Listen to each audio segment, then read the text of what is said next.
கட்டி அது பொதுமக்கள் பயன்பாட்டுக்காக ஏறத்தாழ 2 கோடி ரூபாய் செலவு செஞ்சிருக்காரு. இந்த புத்தர் சிலையை நிறுவி பராமரிக்கிற வேலையை இந்த சன் பரிவார்கள் அங்கே கூட்டணி ஆட்சியில் இடம்பெற்ற பிறகு இந்த சிலையை உடைச்சி இவர் மேலே 9 கேஸ் போட்டுருக்காங்க.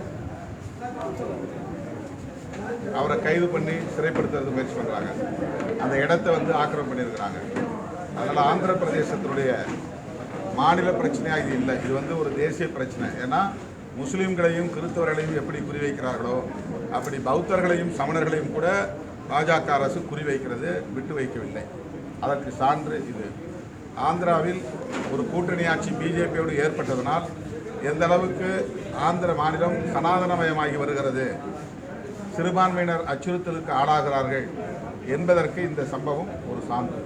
தமிழ்நாட்டையும் அப்படி சனாதனமயப்படுத்துவதற்கு பாஜகவுக்கு அதிமுக துணை போகிறதே என்கிற கவலைதான் அதிமுகவுக்கு அவ்வப்போது நாங்கள் சில கருத்துக்களை சொல்லுவதற்கு காரணம்.